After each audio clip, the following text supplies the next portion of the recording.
Alright, so during the quarantine, I decided to watch The Assistant, a film that I think got a limited release back in January. I didn't even plan to see this, but since I have the opportunity to catch up before the end of the year, there's really no reason not to. The Assistant is a film directed by Kitty Green, and it follows an assistant at a film production company, played by Julia Garner, and as soon as the film started, I was instantly hooked for some reason.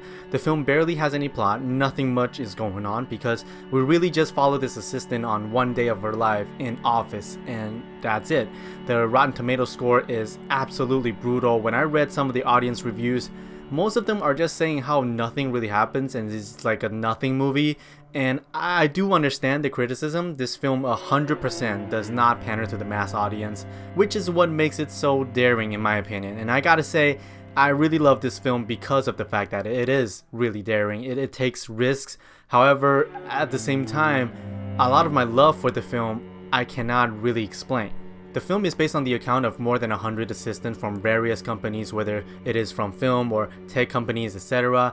And Green set out to explore the power dynamic in office from the perspective of a person with the least power. Since she worked on some documentaries in the past, Green approached this film in an angle of that where it kind of feels like a docudrama in a sense, which focuses on the deep truth of characters and the system itself. It is really easy to label this film as a Me Too movie, and in a lot of ways, it is. But the focus is more on the system and the people within that system than the actual abuse where we can point fingers at people. That's why we never see the boss in this film. That's one of the things I found super interesting about it, is the fact that we never see the boss in this film.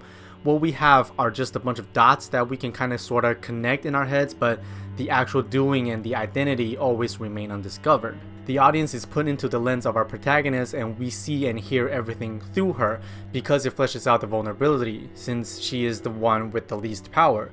That's why in many instances we never cut to a close-up of people she sees, everything is in wide. Building on that, another thing I found extremely powerful is actually the sound and the sound mixing in general. The film is very quiet, most characters speak in a very low volume, and the film is dominated with room tone and the sound of a small office. Like, these are the shit that we hear the most from the film.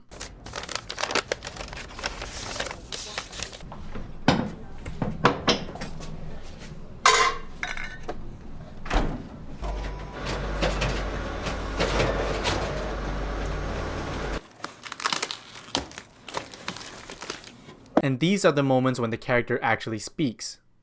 Yeah, I'm fine. Okay, sure. What? He wants you on the Los Angeles trip. It is to a point where the character's speaking volume seems lower than those sounds that are supposed to be in the background. It feels like you're drowning in this environment with her, and I loved it. Just as you see her endure a day of psychological and emotional abuse almost, you finally see some light at the end of the tunnel when the assistant goes to the human resource and reports what she thinks is happening. It started off well, and the 12-page scene just descended into nothingness because, as Green said, HR is there to protect the company, not the employees. And the way to go about that idea is through these ugly pauses and deliveries. The assistant took them 18 days to shoot, and because the material is so touchy, they couldn't even find any company that would finance it. Not at all. It was a very hard film to get financed. And a lot of companies, it would like advance up, up the ladder, and then like one person at the top would be like, no. I think 5 or 6 months before this film was greenlit, James Seamus and I were high-fiving each other because a company had come in and they were all going to do it, and then 24 hours later, like one key person was like, no, we can't really touch this. So they found a group of indie producers to produce the thing. They also shot the film apparently with one camera, which makes the 18-day shoot sound even tighter. Overall, I would recommend checking this one out if you're still watching the video by this point and still haven't watched the film yet, just to give you a heads up that this film is very quiet and non-plot driven.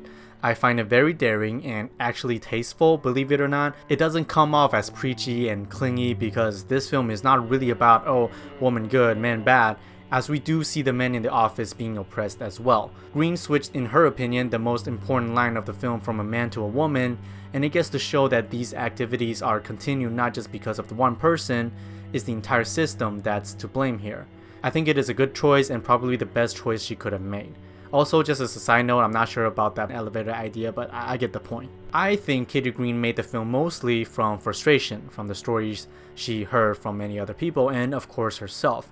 And I think the saddest part is the fact that when she was at Sundance a few years ago, people would come up to her and doubt she even came up with her own material. I've had a few people that are not even men, but bosses of with assistants. Who I had a friend who's a filmmaker who took 3 weeks to get back to me, and I'd seen that I knew they'd watched a link. You know how you can tell on Vimeo, and so I knew that they'd seen it, and they didn't respond. And they normally are very kind of truthful in what they say to me. So I was thinking, what's going on there? And I got this very apologetic email saying, I'm sorry, I'm feeling very guilty because I have a few assistants who do far too much for me, and I'm still kind of wrestling with that. So I think that kind of response where people do start to examine their own behavior and the way they treat their employees and the way they kind of, there's a lot of people that they come out of the screening and want to, give the woman who's ripping tickets, buy her lunch. It's that kind of thing, which I think is a great, if it can kind of get people thinking about